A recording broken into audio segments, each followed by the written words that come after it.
What is up guys, Deadset here. The long-standing metagame of high-end group play involves the use of two supports, a Witch Doctor and a Crusader. Today we'll go over the shield-wielding, crowd-controlling tank. Take a look. Your goals as the Support Crusader are to control the battlefield, scout ahead of the group and provide buffs and protection to the frail DPS backline, manipulate the enemy with Gathering Sweep in the close range, and drawing quarter when they are far away from the primary stunner, the Witch Doctor. Then render the adversaries helpless with the Shield Glare blinding effect, cycled endlessly because of its short cooldown. Bolster the onslaught from your DPS friends with the crit damage buff from Laws of Valor and the crit chance amp from Judgment. Finally, protect yourself with Akarat's Champion on cooldown. You're tough, but not immortal. This is the build I use in the demonstration. Seasoned Crusaders have learned to trust Sweep Attack with Gathering Sweep as the short-range crowd control tool of choice. It trumps the former favorite Condemn Vacuum for several reasons. However, small Condemn is a cooldown-based skill, whereas Gathering Sweep is available on demand. It is also more precise, finishes its animation faster, and packs the enemies tighter, to the benefit of AoE damage, making it an overall superior ability. Often, however, mobs will appear outside its range. This necessitates the use of a long-distance crowd controller, and nothing rivals Steed Charge with Drawing Quarter in that department. Its duration doubled by the Swift Mount Flail, Steed Charge will be useful for scouting purposes too. Once your trusty Witch Doctor has the enemies locked down, do not hesitate to explore ahead, providing knowledge of the map layout, upcoming elites and their affixes, or simply bringing a pesky archer into stun range. All of this and more will be done through Drawing Quarter. Bringing the enemy in is only half of your fight, however. To supplement the safety already provided by Witch Doctors, you're tasked with blinding the demonic hordes with Shield Glare. Its AoE improved by the Final Witness shield into a merciless 360 radius. Shield Glare will also soften the enemy for the incoming onslaught with the 20% debuff of the Divine Verdict rune. The Crusader is known to offer the strongest damage buffs for a reason. On top of the Divine Verdict debuff, he offers two crit-oriented boosters. The first is the critical rune of Laws of Valor. The law itself will provide a passive increase to the attack speed of nearby allies, but the true powerhouse is in the active component of the skill. Increasing crit damage by 100% for the entire group, this potent buff is the reason to strive for permanent uptime through the passive Long Arm of the Law. The second is Judgment. Much like Shield Glare, it offers AoE crowd control. Judgment, however, takes the form of a circular 20-yard snare on a chosen location instead of centered on you. The Resolved rune will provide a 20% increase to crit chance against affected enemies, synergizing with the Laws of Valor buff for a constant streak of high crit numbers. To survive the frontline in high difficulty content, you'll be stacking a lot of toughness on gear, but it is necessary to supplement those defenses with the tank rune of Akarat's Champion, Prophet, strengthening you with 150% additional armor and another life to fall back to, as well as 5 Wrath per second for continued Gathering Sweep spam. This skill becomes irreplaceable. While permanent uptime is hard to achieve in a setup without the account set, you will get close through cooldown reduction stacking. This concludes the overview of the active skills. Now let us look through the passives.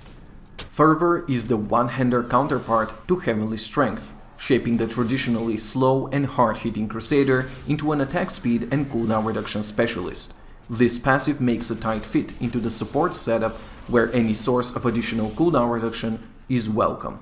While the damage buffs of Towering Shield remain unutilized, the massive 30% Shield Glare cooldown reduction is an important boon to the support build, easily leading to permanent uptime of your AoE blind effect. Towering Shield edges over Lord Commander in its Steed Charge utility through the sheer power of mass crowd control. Damage bonuses are the ace up the sleeve of Support Crusaders, and Long Arm of the Law ensures your Laws of Valor critical stays active throughout the Rift. With proper itemization, you'll be able to reapply critical long before the 10-second active effect, which is extended by the passive, wears off. Finally, the indestructible passive ensures that you live through the highly damaging environments of Greater Rift progression. while Prophet gives you a second life and is up for the majority of the Rift. Perfect overlap of Akarat's champion is unrealistic in a non-account setup. Thus, another cheat death on a 60-second cooldown is a useful safety net. That about covers it for the build. Now let us go over the items. The Support Crusader is arguably the easiest setup to gear for endgame content, taking advantage of crafted set pieces and bounty cash legendaries for the majority of the gear, and common legendaries for the remaining slots. The Captain Crimson set is the first half of the crafted core of Support Crusaders. Using Captain Crimson pants and belt, you will enjoy 10% off of your cooldowns and resource costs, as well as a hefty life regeneration bonus and 50 all resistance for good measure. Roles-wise, aim strictly for toughness and prioritize high vitality, all resistance and sockets where applicable. The same stat recommendations can be given for the other half of the crafted pieces, the Born set. Used primarily for its 10% cooldown reduction bonus, it nevertheless offers a decent toughness boost of 15% life, and some additional utility with a 20% increase in bonus experience. The advisable pieces to craft are the Born chest and shoulders. The latter can roll cooldown reduction as main stat, so aim to get the maximum 8%. Two bounty cash legendaries also find a place in the support setup. First we have the Illusory Boots. Obtained through the completion of Act 2 bounties, these boots allow you unparalleled freedom of movement.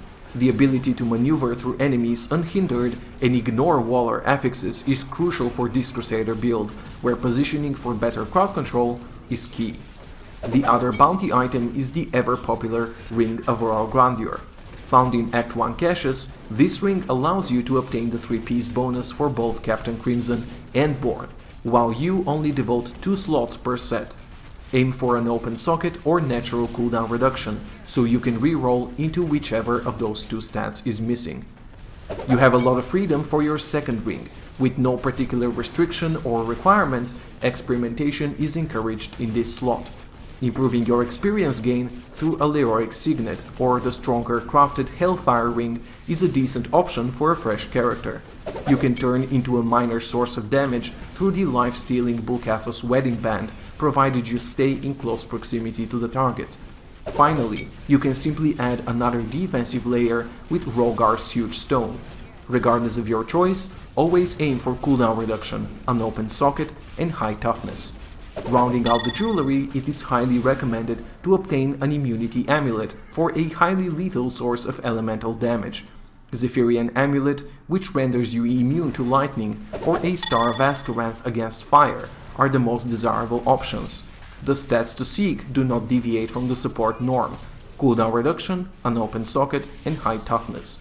An odd slot with few fitting items is the glove. During XP farming, you can take advantage of the Cane set, gloves and boots, since the low difficulty and fast killing speeds will diminish the usefulness of the Illusory Boots, while the Cane provides a significant experience boost. In progression, however, it is advisable to take an independent item like St. Archu's Gauge, which will provide you with additional toughness in crowded fights. Needless to say, focus solely on cooldown reduction and toughness. The Bracer slot will be occupied by the Strong Arm Bracers, procced by both Gathering Sweep and Drawing Quarter. The Strong Arms will provide an additive damage bonus to the group. There is common synergy between its wearers, and the bonus will stack, again additively, with the Strong Arm worn by the Witch Doctor. As a pure support, avoid crit chance and elemental damage on the Bracer, and focus on all resistance and armor instead. Another mandatory piece is Leoric's Crown. In a setup where cooldown reduction is king, no other helm will do the job better than this one, with a flawless royal diamond in the socket. Essentially doubling the effect of the gem slotted in it, Leoric's Crown can provide you with up to 25% cooldown reduction. The weapon of choice for the build is the One-Handed Flail Swift Mount. This Crusader-only item doubles the duration of your steed charge, enabling extremely high range pulls with Drawing Quarter. High cooldown reduction as well as a socket with a Gem of Ease for the experience gain, or a Flawless Royal Amethyst for additional healing are the preferred roles. No Support Crusader is complete without the Final Witness Shield. As previously mentioned, it turns the cone of shield glare into a full circle around you, allowing for mass crowd control of entire packs of enemies in a single cast. As a Crusader specific shield, the final witness is able to roll cooldown reduction, so always aim to get it alongside the usual toughness stats. Your 3 jewelry sockets will be taken up by the legendary gems Gem of Efficacious Toxin, Esoteric Alteration, and either Gogok of Swiftness or Molten Wildebeest's Gizzard. As previously mentioned, your weapon socket can be taken up by a Gem of Ease for Paragon XP farming. The Gem of Efficacious Toxin is a mandatory gem for this setup. The gem will proc through your attacks, Shield Glare, Drawing Quarter, and Gathering Sweep, and will benefit your entire party. Esoteric Alteration is a newcomer from Season 2, a strong mitigation gem that takes the place of the previous choice for toughness, Moratorium, improving your elemental resistances with every gem level, as well as providing you with a near impenetrable last line of defense through the level 25 property. Esoteric Alteration becomes a permanent fixture to tanky supports like this build. Gogok of Swiftness and Molten Wildebeest's Gizzard are 2 viable choices for your last jewelry slot. The former is an easy source of another 15% cooldown reduction, with your Shield Glare spam easily keeping the stacks capped. The latter is yet another Season 2 exclusive legendary gem that fills a gap melee characters usually struggle with, regenerating life. Additionally, its level 25 property synergizes nicely with the life regeneration you have on gear, including the Captain Crimson set bonus. In the Paragon points, max out movement speed and spend the rest on vitality in the core section. Prioritize cooldown reduction and then attack speed in the offense, all resistance, life percentage and then armor in defense, and resource cost reduction and then life on hit in utility. And this is it for the Support Crusader build. I leave you with a couple of more minutes as we finish off this Greater Rift 57. I hope you enjoyed the guide, and if you did, I would appreciate your subscription to my channel. See me live at twitch.tv/thedeadset, talk to me on Twitter and Facebook that I linked below, and I'll see you guys next time.